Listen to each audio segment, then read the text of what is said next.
So tonight I want to start with a bit of reading about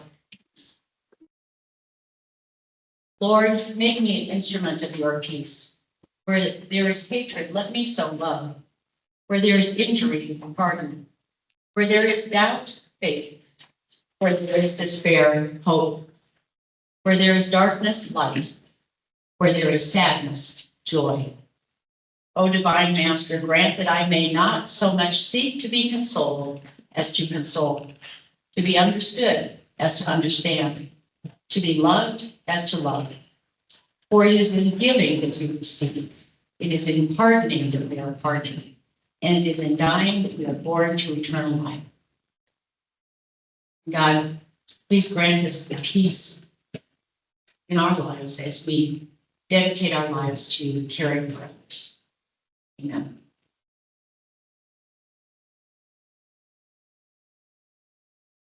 Tonight, we are changing our format. Instead of having a subject matter expert and then a caregiver testimony on 3 topics that we didn't cover well enough last year, we have 3 experts who are going to be providing a panel.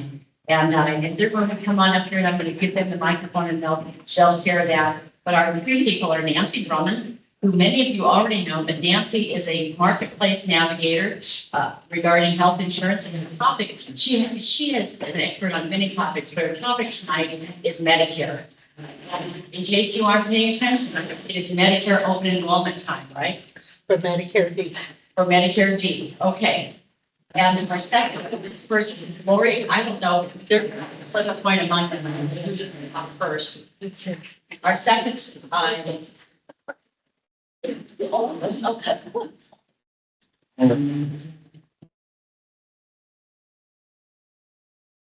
going to wait. And then Lori Ross, who's a financial advisor with Prudential Advisors. And Lori is going to talk about long-term care insurance. And if your loved one is already needing care and they don't have long-term care insurance, it's a little too late to do something, you know? My husband, I had long-term care insurance for my husband. I wasn't sure exactly when we would have used it.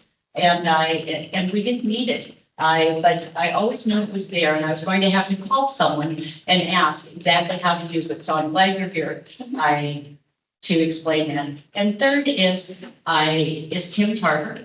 Tim's a local attorney, and his topic tonight is Medicaid. And I understand that you are going to have all the answers about Medicaid. They believe me, they have a lot of questions, and we've been telling them every week, wait until Tim's here. So I'm going to pass this microphone and should we start at the other end of the table? Okay.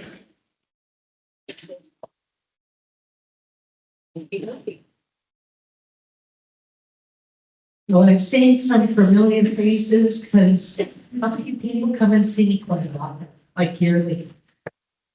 So right now it's open enrollment for Medicare D, which is the prescription drug plan. But Medicare A is the thing that if you paid into it for 10 years or 40 quarters, there's no premium for it, and it covers the cost of hospitalization. But you have to be in the hospital for treatment, not observation, or they will not pay. Medicare B, which right now costs $174.70, covers doctor's labs, outpatient surgeries, and durable equipment. It has a yearly deductible this year of $240. Also on AARP has its folks to pick that up because it has good information. So Medicare A and B cover 80% of most everything. Then there's the thing you're seeing advertised on TV ad nauseum right now, which is Medicare C or Medicare Advantage. You do not have to enroll in that, contrary to some unscrupulous agents that are doing that. So if they say you have to enroll in Medicare C, you do not. What happens there is they take the premium, $174.70, give it to United Healthcare because that's the only company that offers Medicare Advantage or Medicare C in this area. There's co-pays when you go to the doctor. if you need therapy because you've had a heart attack or fell down or whatever, they decide when, where, and how much are you going to get it. And the most you would be expected to pay out of pocket per year is $6,700. So that's all those co-pays go toward that amount. I'll just use my mom and dad as an example. I've only done this since 1995, so what do I know about Medicare Advantage or Medicare anything? And my dad asked, what should he do? And I said, well, Dad, please stay away from this one particular company and be aware that Medicare Advantage doesn't always work well in all states. Well, guess what he did?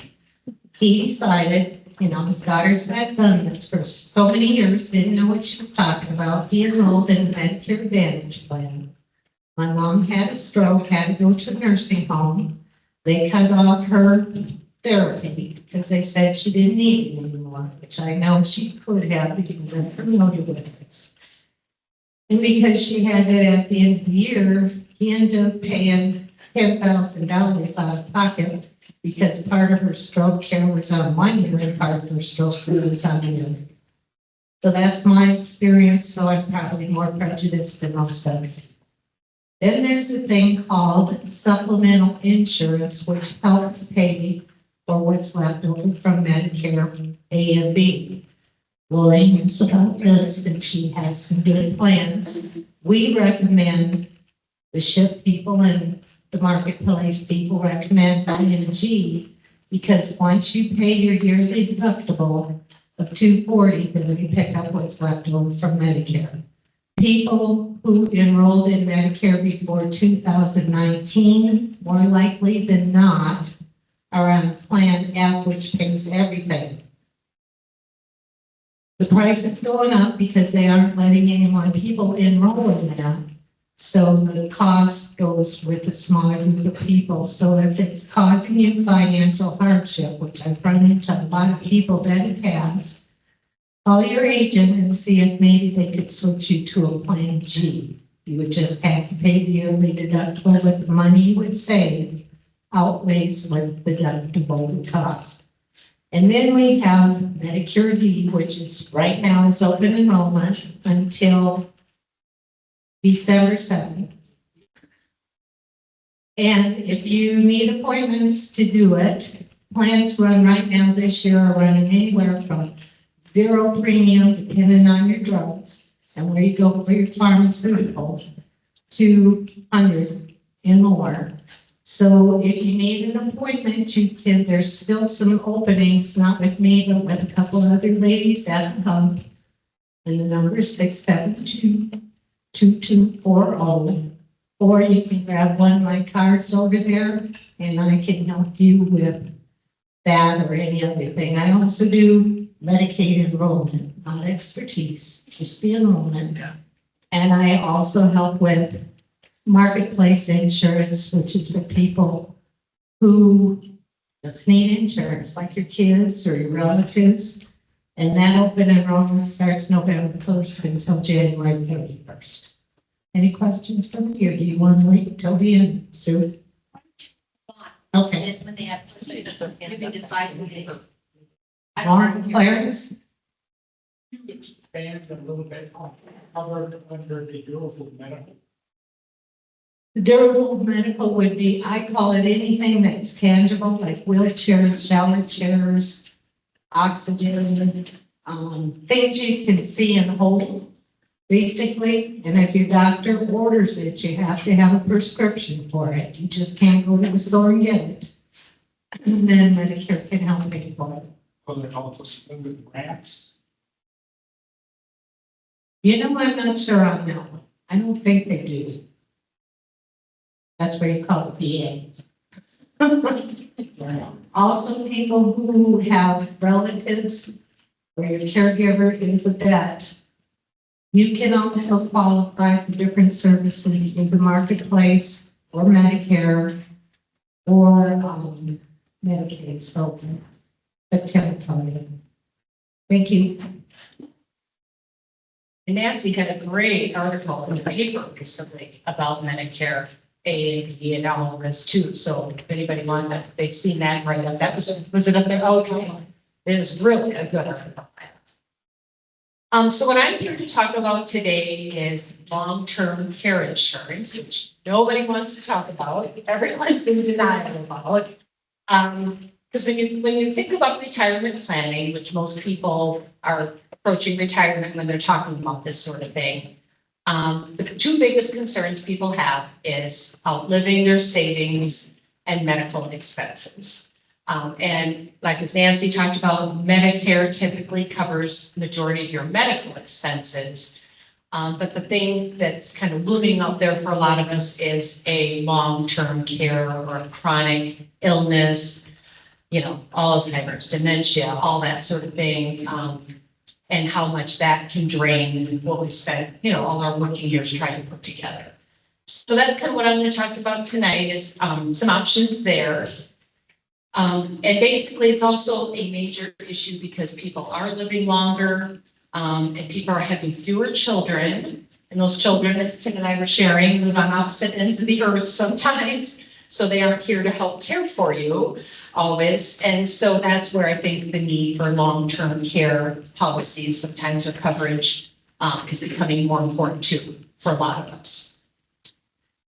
So the main thing people think about when you think about long-term care, there's home health care, there's nursing home care certainly, which none of us wants to go there, but that happens. And then like in today's world, assisted living facilities. Those are kind of the three major areas that exist.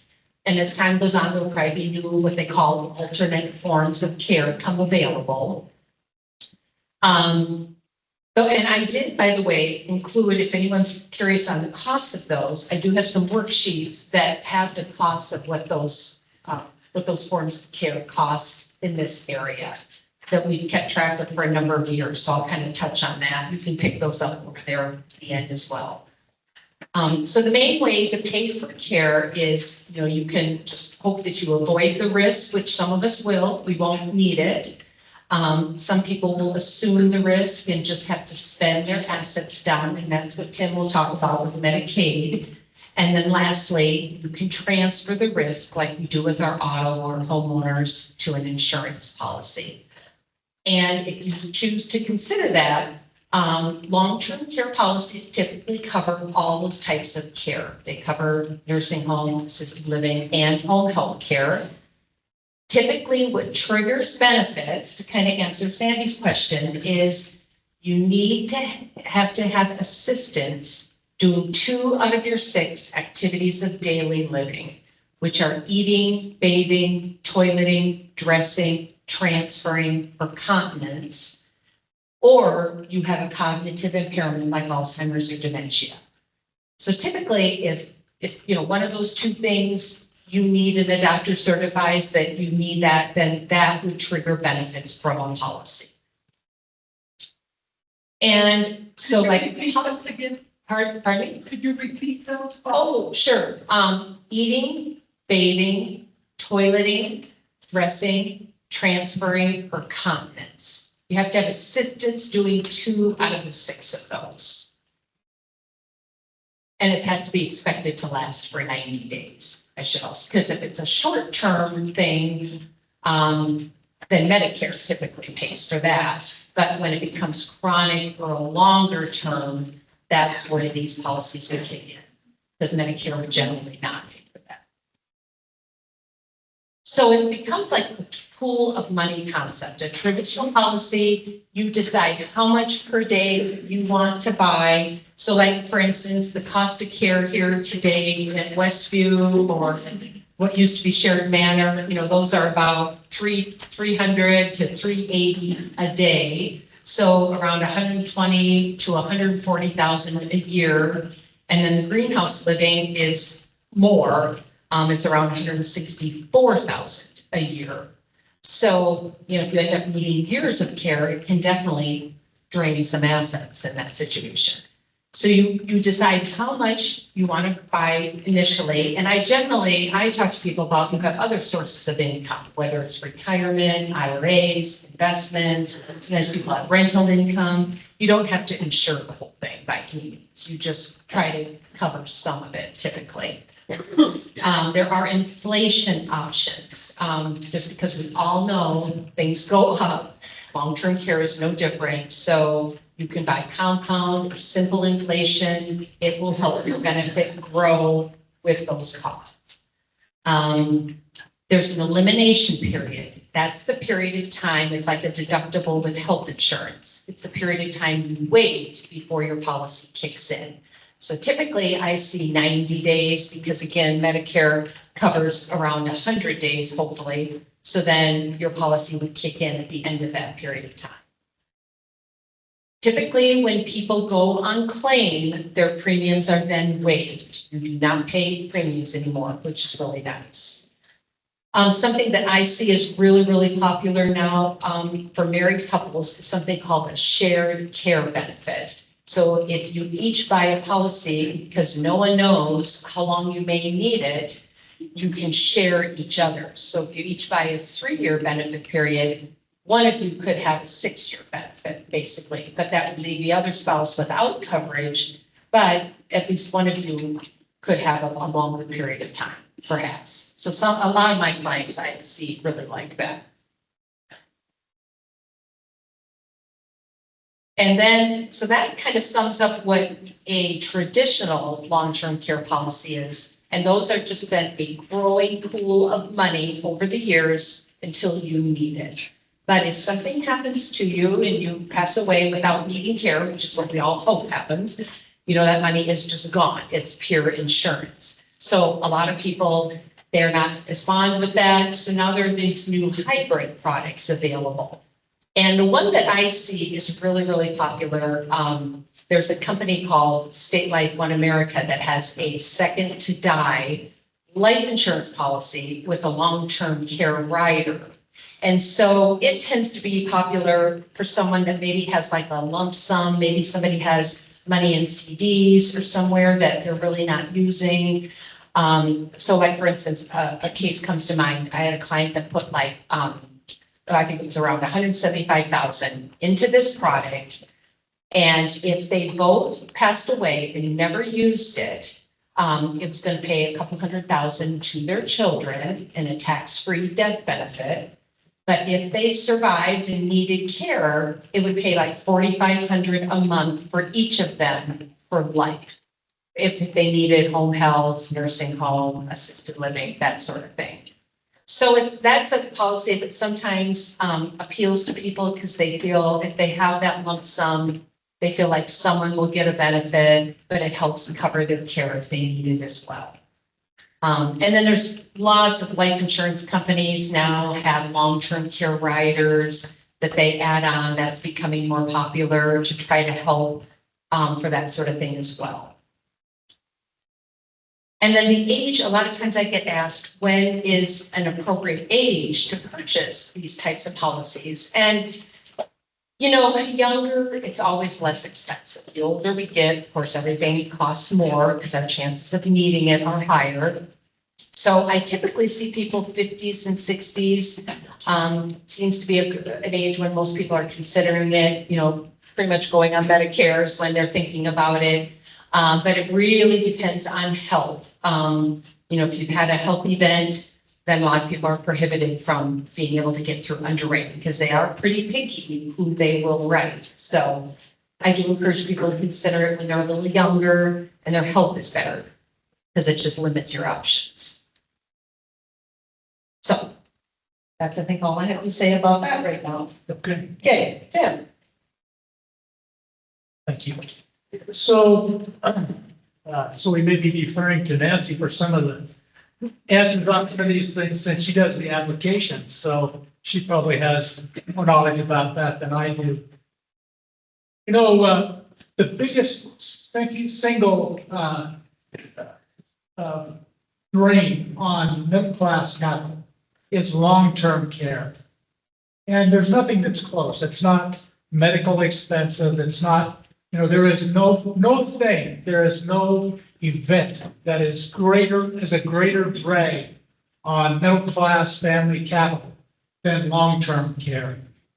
So in 1965, when Lyndon Johnson was president, Congress enacted the Great Society legislation, which included Medicaid. And within that was something that I think was probably not really thought through carefully, but it was that the government ought to assist with care of aging people who could no longer live independently. And nobody really anticipated the cost of that, which is now huge. It is probably the biggest single item in the Wyoming state budget. And that is probably true of all 50 states. So Medicaid is a program that will, under some circumstances, pay for nursing home costs if you meet the financial qualifications and the physical qualifications. And I'm not going to talk about the physical qualifications. They're similar to the ones that Lori was talking about for your insurance kicking in. There's a form called an LT 101, and you have to not be able to do a certain number of things in order to qualify. You also have to be a United States citizen or a resident, a legal resident in order to qualify. But the things that the qualifications I'm going to talk about are going to be the financial qualifications. And really, there are two sets of qualifications. One is a variation of the other. So there is one set of qualifications for when there is no community spouse. So if somebody is going to go to a nursing home and they don't have a spouse that's going to remain in the community. And the other set is for someone who is going to go to a nursing home and there is going to be a spouse remaining in the community. And the second one, where there is a spouse, is a variation of the first one. So I'm going to talk about where there is no community spouse first. So the qualifications, and I don't know, I didn't really actually bring enough because I didn't know how many people came to this. A lot of people come to your. But there is, I prepared a handout. Did any of you see that or get that? You'll over on the piano. And you can pick one up, so you don't have to write notes because everything I'm going to say is on that little one-page handout. But there are two financial qualifications. One is an asset qualification and one is an income qualification. We're going to focus mostly on the asset qualification because if you don't meet the income qualification, there is an off-ramp for you called a Miller Trust. Nobody is ever disqualified because they have too much income. It's just that their excess income goes into this thing called a Miller Trust, goes off to the state of Wyoming after their death to reimburse the state of Wyoming for their nursing home costs. So the asset qualification for a person who has no community spouse.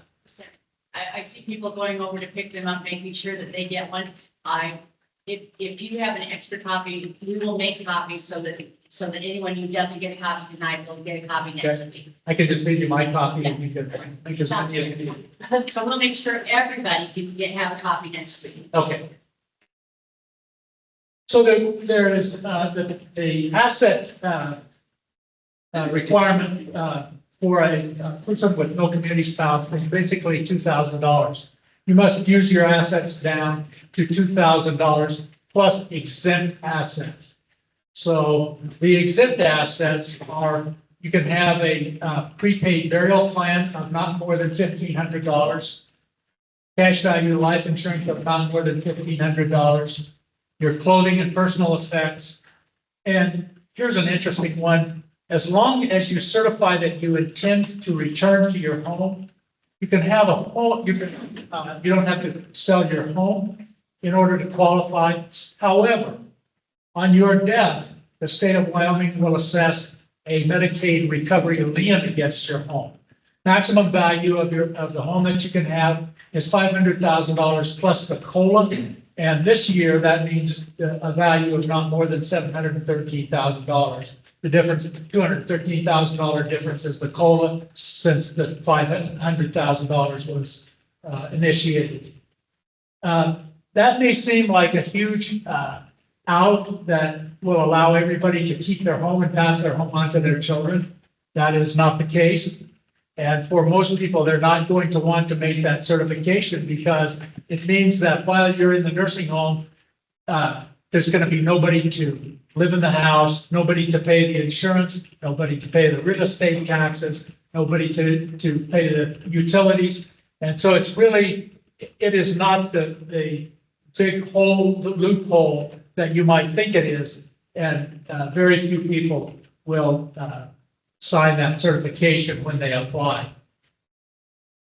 So those are the exempt assets. The income level is $2,829, which, you know, I mean, probably a lot of people make more than that and still qualify because their excess income goes into the into a Miller Trust and eventually goes on to the state of Wyoming.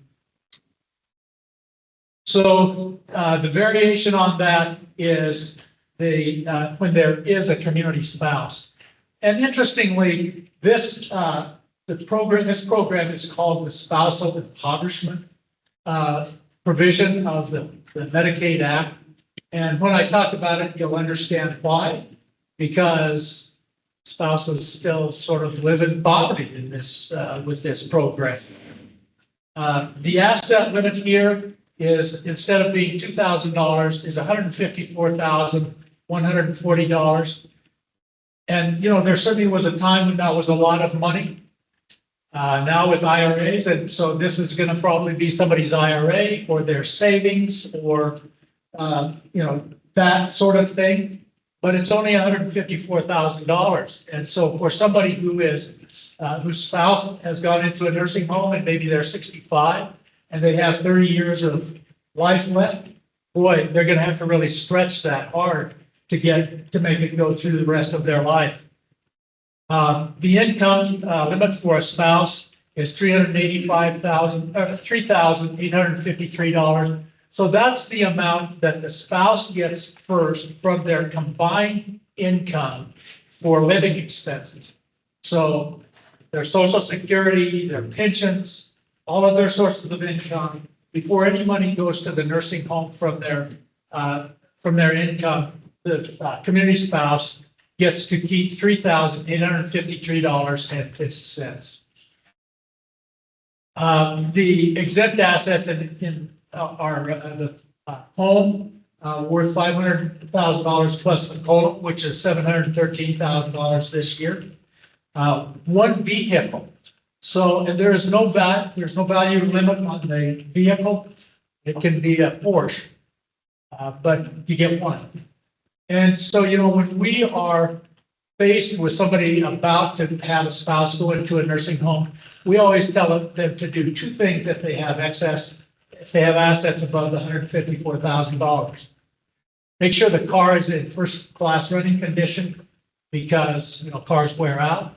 And if your spouse is still in the nursing home in 10 years and that car may need a lot of repairs in the meantime, and on $3,853, you're not going to be able to make a lot of repairs. And the same with the house. You know, if the house needs a new roof, the house needs a new furnace, do that before you apply for Medicare.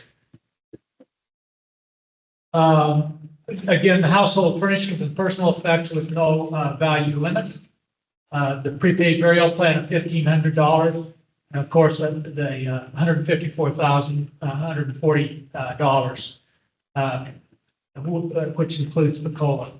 So the other part of that is that on the death of the community spouse, well, first of all, if the community spouse goes into the nursing home, then you're into the no community spouse. So then you're talking about the spend down to $2,000.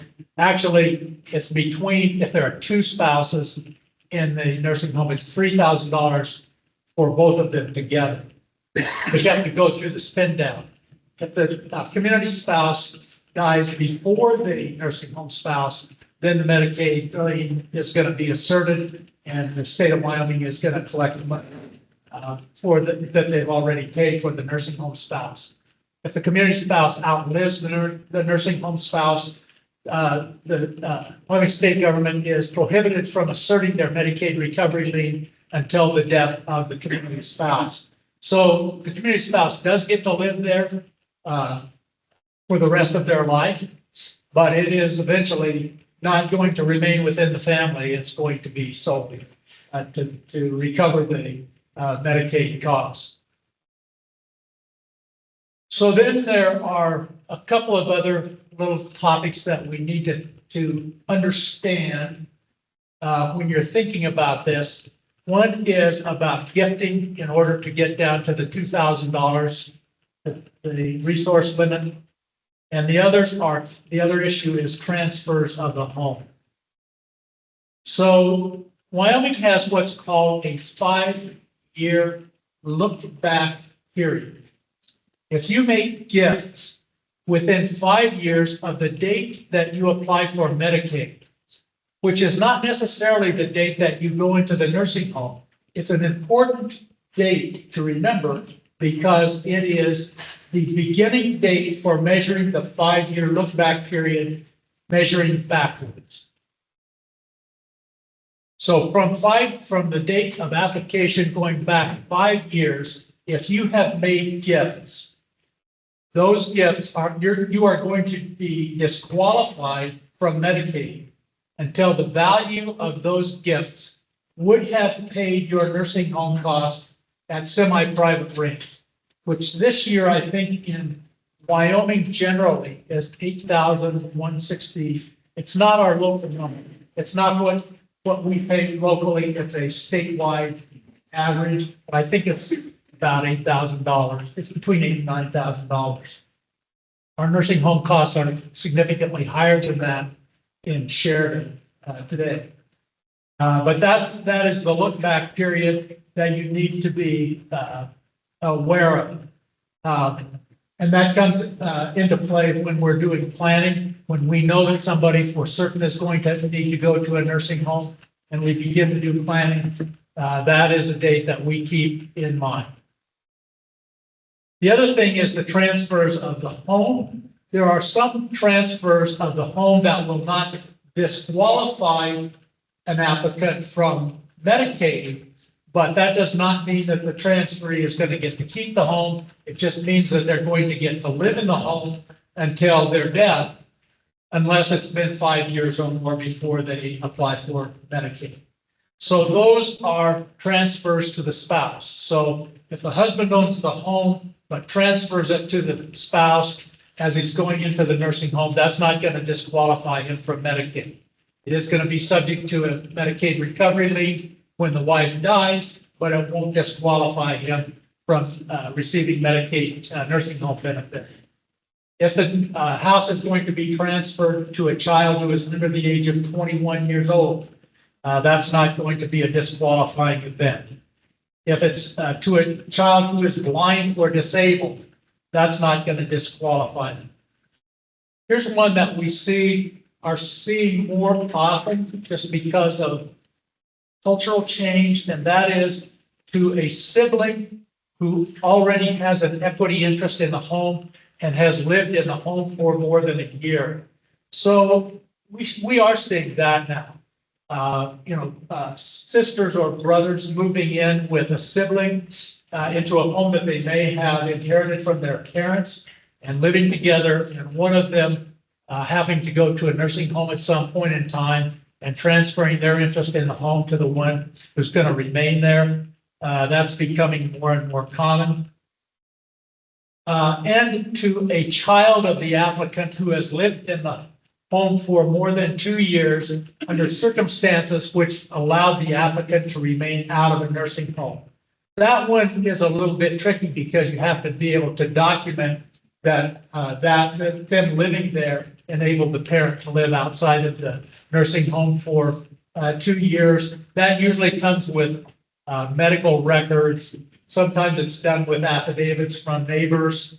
Mrs. Smith was not able to live there because she was falling down all the time. And so her daughter came and lived with her. That kind of testimony by affidavit to the Wyoming Department of Health.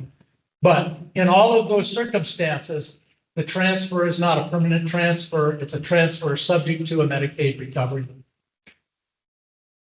So, talked all I need to say. So let's just open it up to questions for all three of us. Yes, and you're number two. You talk about Medicaid compliant annuities, that's a way of protecting the assets, the retirement assets for the spouse. Okay, so annuities can qualify as an exempt asset as long as they're annuitized over not longer than the lifetime of the recipient of the annuity, and they're converted to a treatment of income instead of asset. Basically, the annuity payments are treated like as if it was a social security payment or a pension payment. And so it goes into the income qualification. If it puts you over the limit, just goes off into the Miller Trust.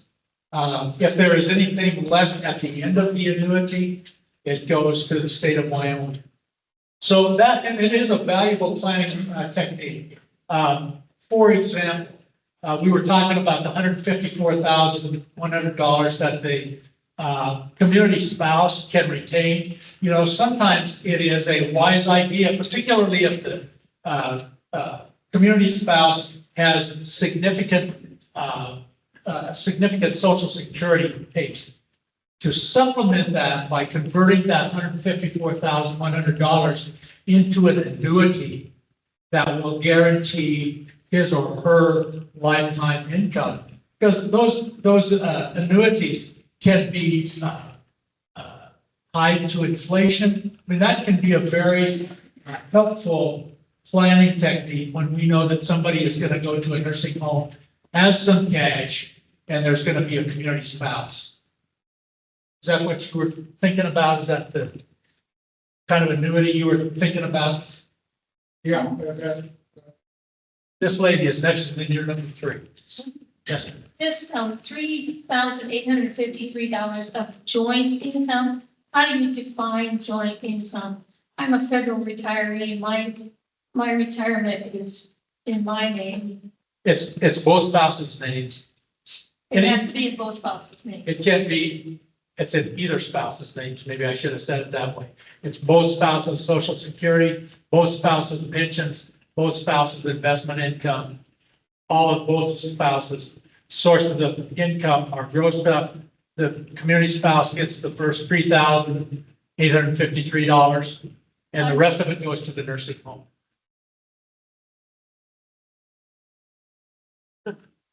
Don't. That is how you listen.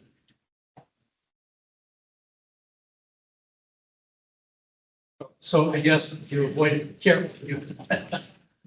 And then, sir, you have Yeah, what is the definition of gifting as far as the Medicaid part of it? any transfer of ownership. So, I mean, it involves every kind of asset that you have, transfer of ownership to somebody that is not you. Right. You're 4 and you're 5. Okay, so when my parents, when my stepdad died, my mom's in a nursing home. I jumped in, I was wealthy, and everybody's gonna tell me where to go. I mean, one of the things they told me was to get a burial policy. My mom's in the nursing home under Medicaid, so, and it was kind of a COVID kind of thing that kind of happened here. Because nobody signed papers, and she just got locked in. But they said, just go ahead and get a burial policy. So I did, I called, it's $3,200, but that's far from $1,500, so what's gonna happen when she dies? What's gonna happen to me? So you're going to need to talk to the Wyoming Department of Health about that. I'm not sure how they're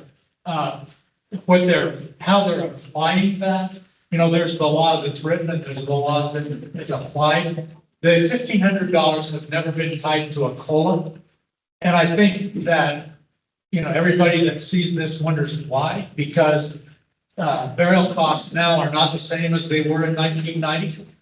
And so I think all you can do is just call the Wyoming Department of Health and ask somebody what's going I to was happen. gonna say, can I say that I sold some of the stuff from the house Because you said none of that counts for Medicaid, like the furniture, you know, that kind of stuff. So can I sell that to make up and come through with a story? Maybe, huh? I think that they're not going, that's, well, I'm not gonna say it's not gonna work because it's the government, so I don't know.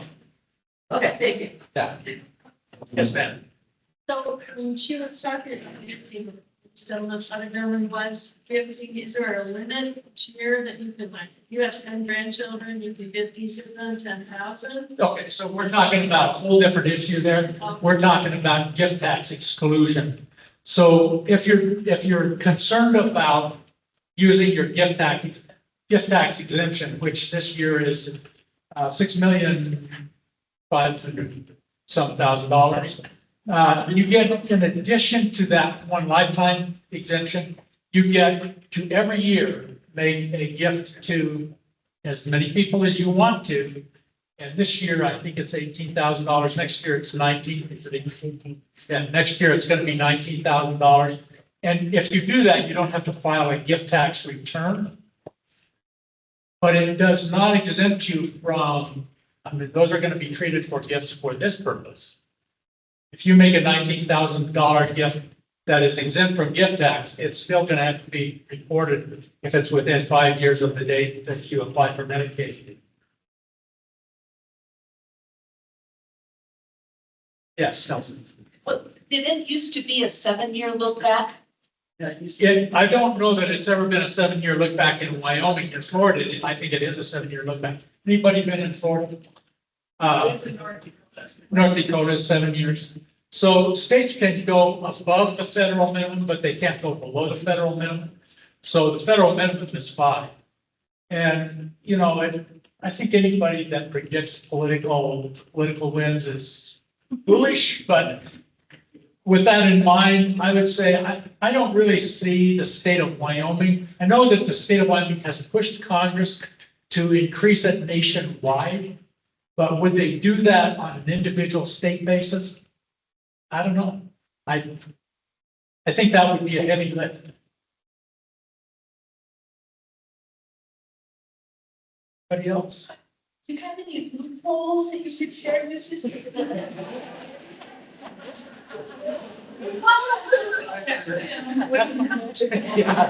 Yeah, that's a ubiquitous question. We probably get that at every single seminar that we do. Yeah, where are they? Well, Well, an answer for you. $5,000 retainer to give you the answer. well, I mean, there are certainly planning techniques that we use. We're running out of time here because we are kind of running out of time.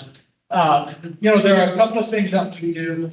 We actually don't encourage people to do early Medicaid planning for some good reasons. We don't, but if you actually know that you're going to go to a nursing home, you know, if a doctor diagnoses you with early onset dementia and says, you know, in 3 years, you're going to be in a nursing home. Well, you better run, not walk, to your attorney's office and ask him for some help planning. Basically, there are 2 techniques that we use. One is for estates that the value of the estate combined with the income of the applicant are going to exceed the 5-year look back of nursing home costs, which we predict using this thing that Lori has prepared for you. Then we would probably do a gift at that point into an irrevocable trust so that 5 years is covered. And at the end of 5 years, you would apply for Medicaid. So that's if you have a pretty hefty estate because, 5 years of nursing home costs are a lot right now. The other one is called a half loaf. And I'm not aware of anybody in town who does that. We always send these out to attorneys in either Casper or Cheyenne. And it is basically, all it will do is save the nursing home person's Social Security for the period that they're in the nursing home during that 5 years. So if they live 3 years, they don't, you know, it only saves 3 years of nursing home. It only saves 3 years of Social Security. If they're 5 years, it saves 5 years of Social Security. For some people, 5 years of social security might be quite a lot. I mean, if you're talking about a $4,000 social security check, that, 5 years, that's a pretty hefty amount of money. We would not do it for a small amount because of the cost of planning. The cost of doing those and administering them will eat up the benefit. So, I mean, those are the two, when you're talking about loopholes, that's as close as we come to loopholes. Yes, ma'am. This $3,853, joint projected income to live on, is that per month or per year? Per month. Right. Okay. I really, maybe said that was a worse situation than it is. I think, most people, by the time they are 65 or more, their mortgage is paid, so they're not making a mortgage payment out of it. But they still are paying real estate taxes and insurance and maintenance and utilities. So, I mean, that amount of money can strap you even if you're a single, if you're single, only paying for one person, that's, well, I think you all know the cost of living more than I do. I have one more question. When you talked about the, like a funeral planning, and you mentioned the 1,500. Explain that. So if you could, if somebody already has a funeral plan and they've already bought, and it's, let's say 10,000, because it seems like there's a lot of cost to some of these funerals. So if they've already had that paid years ago, and now they went into needing Medicaid, is that going to be looked at that that's too much? That they have? Nancy? That one I'm not sure. I thought. In fact, somebody asked that a few minutes ago, what happens if you're over? If you've already bought a prepaid burial plan? And I don't know. I think, I just can't imagine that the state is going to stick people with $1,500, which is the number that it probably was in 1990. And we're now, 34 years later. I know on life insurance policies, they'll, DFS will call, and if I have a client like that has a $25,000 policy, they'll make them cash it out, spend the cash down before they can go on Medicaid. I've had that. So I know they enforce life insurance policies, but how the burial thing, I'm not sure. Is that something we should probably talk to the funeral home, or somebody has made the funeral home that's. Funeral home might know that, the answer to that question. The Wyoming Department of Health is who would know. I mean, Okay.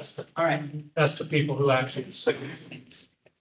And, I would like to say with regards to Lori's thing, the products that are available now, just, Lori and I started doing this a long time ago. And the products are much different and they seem to be evolving with time.